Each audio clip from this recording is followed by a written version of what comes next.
2, speaking. For part 1, each candidate is given a task sheet. Then they each have 2 minutes to prepare their responses, after which they would be given 2 minutes to present.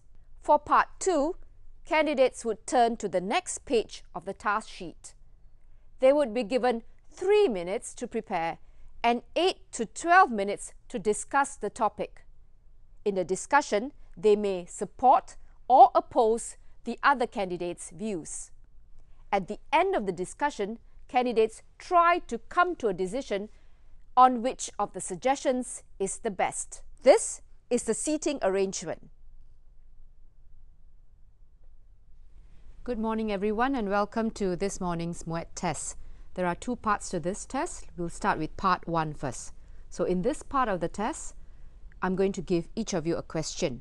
I'd like you to talk about your question on your own for about 2 minutes. So here are your questions. Candidate A, Candidate B, Candidate C, and Candidate D. All right. Your questions are all about ways to keep healthy. You now have 2 minutes to prepare your presentation. All right.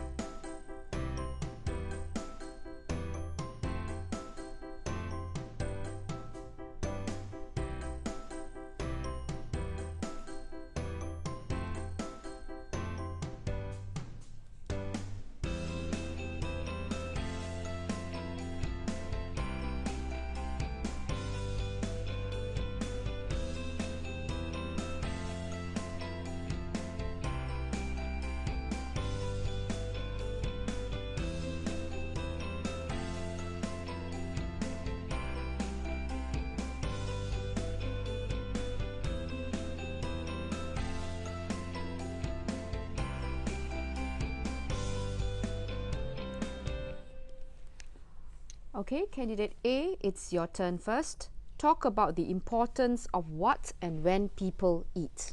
You may begin. Good morning, examiners and friends. So, it is important to be healthy. What are the ways to keep healthy? So, in my opinion, it is very important to know what and when people eat. For example, as we all know, the saying goes, an apple a day keeps the doctor away. We need to know what are the type of food that we need to eat which will keep us healthy. And it is important because we need to have because it makes us strong and a balanced diet. For example, consume more fruits and vegetables. When we consume more fruits and vegetables, it has a lot of minerals and vitamins which will prevent a lot of diseases such as obesity, which is a common problem in Malaysia. Besides that, we need to consume less fried food or junk foods, especially among the children. Children love junk food, and we need to address to them that this food is bad. They need to eat more vegetables. And other than that, it is also important that they know when is the right time to eat. A lot of people, especially Malaysians, we love supper, and supper is actually unhealthy because after we eat the food, we have no time to actually use this energy, because after that we just go for a long rest and ready for the next day. And this will cause all this food to be converted into fats and lead to obesity. Hence, we need to ensure that we eat 3 meals a day: breakfast, lunch, and dinner, because these are the right time where, especially breakfast, when we eat breakfast, then we go to school or we go to work, which is where you actually use up the calories. And it's also important to note that we need to eat more carbohydrates, especially for the teenagers, the younger generations. They need all these energies to carry out their daily activities. And of course, they need to eat in sufficient amount. And that's why I believe that it is important to know what and when people eat. Right, thank you, Candidate A. Candidate B, talk about the importance of exercise. Right. A very good morning to examiners and my fellow candidates. Today I'll be talking about the importance of exercise that will able to keep us healthy in daily life. First and foremost, I feel like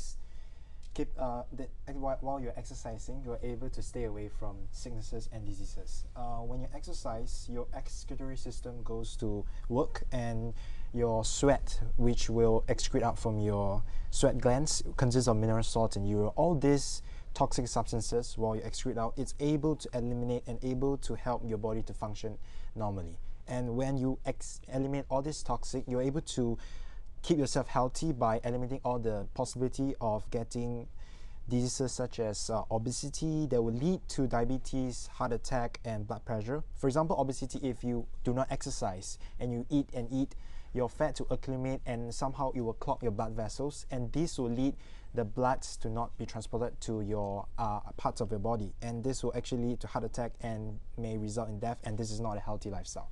My second point will be it helps with mental health. Normally, when you exercise, you're able to release a hormone called dopamine, and this will actually help you to become happier. It's a happy hormone, and when you have dopamine, you're able to reduce the chances of getting depressed. And while you exercise, also you are able to release stress. And my last point will be, instead of talking about physically and mentally, we could also talk about exercising. You are able to develop a healthy relationship among one another. That's also a healthy lifestyle. When you're exercising, you're able to interact with one another, you're able to talk with one another, discuss and have fun, and this will actually help you to also release stress and also have a healthy relationship with one another. In conclusion, I believe that exercising could actually keep you healthy. All right, thank you, Candidate B. Candidate C, talk about the importance of seeing the doctor regularly. You may begin. A very good morning to the examiners and my fellow candidates. Why do I feel like seeing the doctor is very important in order for us to be healthy? One reason is that when we are able to see a doctor regularly, we are able to go for checkups often. That's one of the reasons why we go see the doctor. So when we get checkups often, we know if our body is in a healthy condition or not. We are able to detect like an early detection of any kind of diseases like cancer, diabetes, or probably if you are prone to heart attacks. Also, when we go for checkups often, we know how to improve our health. If we are having, let's say, if we were to have early stages of diabetes, we know how to improve ourselves. Probably the doctor will give us medication, or he will tell us what kind of foods for us to eat, so in order for us to be healthy. Also, when we are able to go for when we see the doctor regularly, early detection of diseases can be prevented from spreading. We can know how to make ourselves better.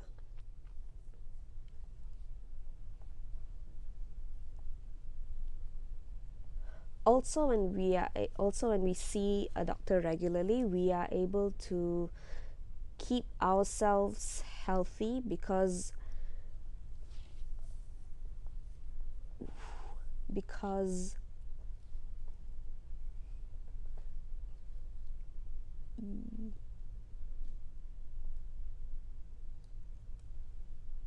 in conclusion, I believe that it's important to see the doctor regularly in order for us to be healthy. All right, thank you, Candidate C. Candidate D, talk about the importance of getting enough rest. Now, when we talk about rest, I believe that there are two parts to this. Rest involves both sleep and relaxation as well.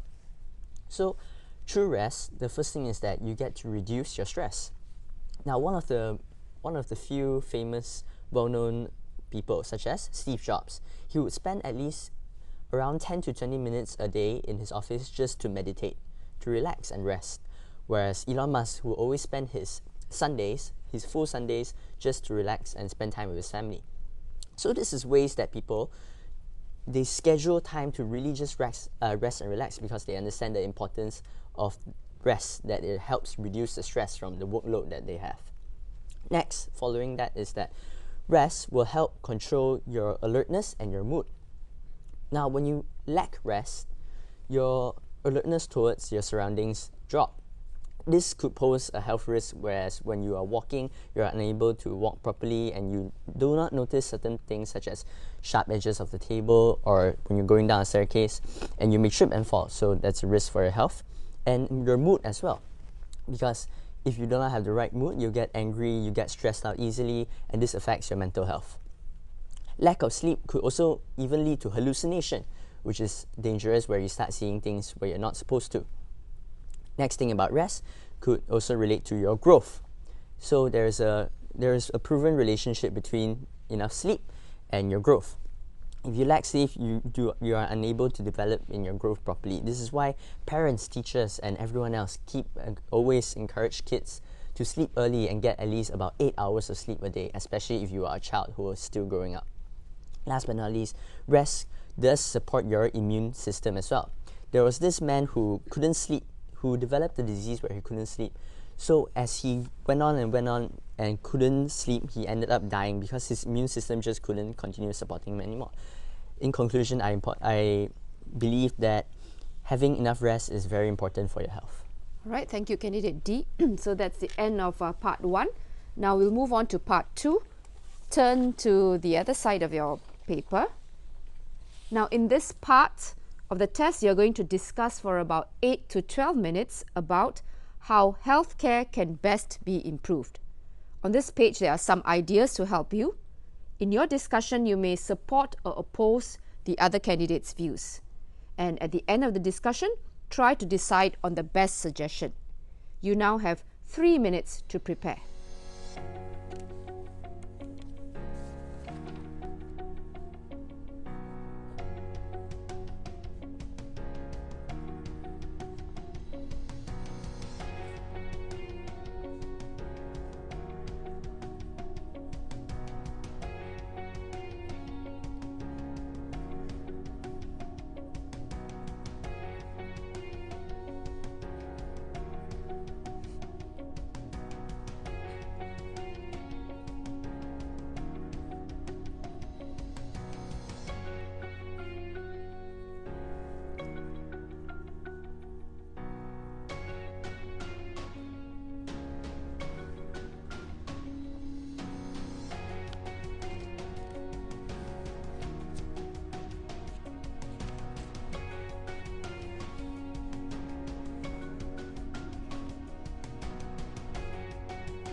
All right, so let's start with our discussion. So discuss how healthcare can best be improved. You may begin. A very good morning to examiners and my fellow candidates. I believe that two of the best way to improve healthcare will be having more doctors, because the wait time for general hospital is too long. For example, general hospital in university, we have to take turns, and when you like to do an operation, you need to wait for your call, which acclimate to days and weeks and months. And this will actually affect people to go to private university. But normally people who go to general hospital are people who don't have sufficient money to go to the private. So if they are forced and they have to wait to go to the general hospital, they are forced to go to the private, but do not have enough money to go for treatment. And this will actually result in healthcare in Malaysia to drop, because they are not able to treat their sicknesses. And looking at the education, if we're able to educate the people of Malaysia, for example, taking care of our own hygiene, we are able to clean, we have to educate the Malaysians to wash our hands before and after taking food, and this will actually reduce the possibility of getting sicknesses. What do you guys think? I partially agree with you, Candidate B. I disagree with the part that you say that we will need more doctors to improve the quality of healthcare in Malaysia, because I believe the number of doctors in Malaysia, there's quite a lot that is pursuing the doctor field. But I think what's more important is to train the nurses better, because most of them, that from what we know, is that they need to be trained to be more sharp and more alert to assist the doctors.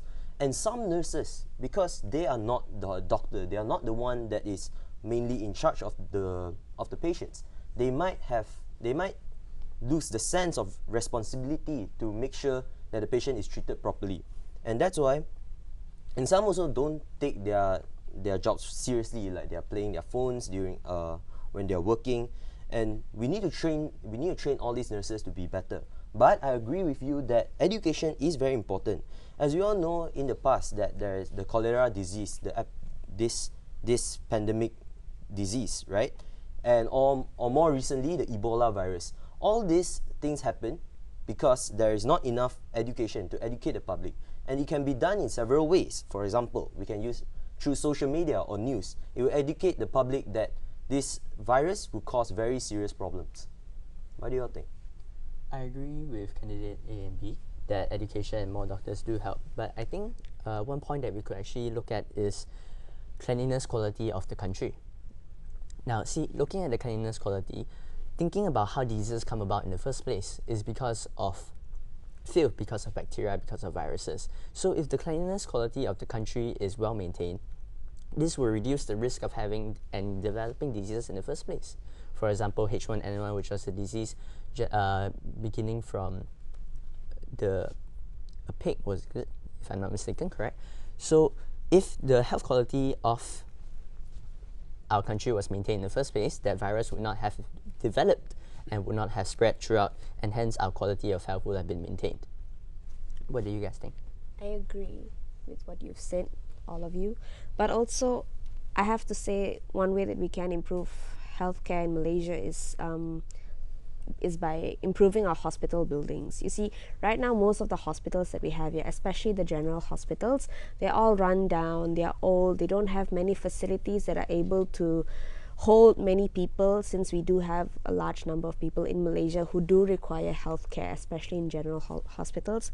So it's very important that we do fix up these places, we do add more wards, we do add bigger waiting areas, and also so that we're able to handle many people, so that we're able to look at many people who are waiting to receive medical attention.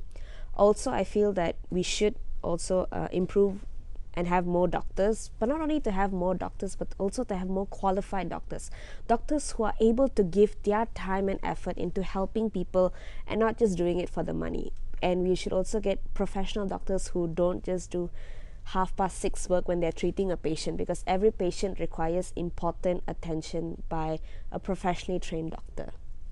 What do you guys think? Candidate C. So I think there's a strong link between more doctors, more hospital buildings, and well-trained nurses as well, because even though you have more doctors, you require more hospital buildings to have to place them in the first place. And a doctor will not work well without having a proper assistance, which is well-trained nurses that can take care of the patients. I agree with you. I agree with you, candidate D, that it has a strong link. But if we want to look at the best way to improve healthcare, I will still stand on the point that education is important. As what you have mentioned earlier, that cleanliness and all is still very important to be maintained. But how would it be maintained? You need to have people who are educated, that they know that cleanliness, if the place is not well maintained, that all these diseases, viruses would actually start spreading. And like what candidate B mentioned earlier about washing hands and all this. So it all stems from education. I believe education is the grassroots of the way that can actually improve healthcare. I agree with candidate A and candidate C about the point with saying more doctors and also education. But looking at more doctors, if you have more doctors and you need more hospital buildings, because as what candidate has said, that there are a lot of doctors, and so in order to actually accommodate all these doctors, we need more hospital buildings. And instead of making more hospitals in the cities, why don't we do it in the rural areas, where people who are unable to reach out to all these general hospitals, they're able to travel to the hospital nearby and get their treatment. And this is actually related back to the cost of looking at the point of cost of medicine, because rural areas people, they don't have much money to actually get a medicine, which the price of the medicine are quite not that cheap. So when we lower down the cost of medicine, we're able to let more people increase the chance of people who are unable to purchase these medicines to able to purchase the medicines. And looking at education, I agree with candidate's point, saying that education are also one of the best way to improve healthcare. If we're able to educate people, for example, dengue is quite a serious case in Selangor, which is the highest cases in Selangor. If we're able to educate the people in Selangor or in Malaysia about how to prevent dengue, and this will actually help a lot and improve our healthcare in Malaysia. What do you guys think? I agree with you, Candidate B, when you were talking about the cost of medicine. I do agree that cost of medicine should be taken a look at in Malaysia, especially the medicine nowadays is very expensive. Not many people can afford it, and they don't have time to wait in a hospital to get their turn in order for them to get good, proper medicine. So most people usually revert back to generic medicine, which may cause a lot of side effects, which will add more to whatever sickness that they're having now. So when we are able to improve the cost of medicine, reducing it, many people will finally be able to get good, proper medicine in order to treat themselves, which is also very, very important. Also, Candidate B, when you're talking about education, yes, it is very, very important. Not many people know nowadays what the difference between generic medicine, good medicine, what kind of diseases they are having. So we should be educated in order to improve healthcare. I agree as well with Candidate B and Candidate C that actually the cost of medicine plays an important factor. Even though we may have more doctors, well-trained nurses, and many hospital buildings, if you have access to those but you are unable to afford the medicine, it is basically pointless to have a checkup with the doctor. And I agree as well that education is, like what Candidate A said, the very roots to developing a good healthcare in the country. Because with education, everyone is aware and exposed to how they may protect their own health, how they can have a balanced diet in the first place to keep themselves well, how they are educated to keep their houses clean and wash their hands before they just begin eating. Some simple little things that can lead to a better health.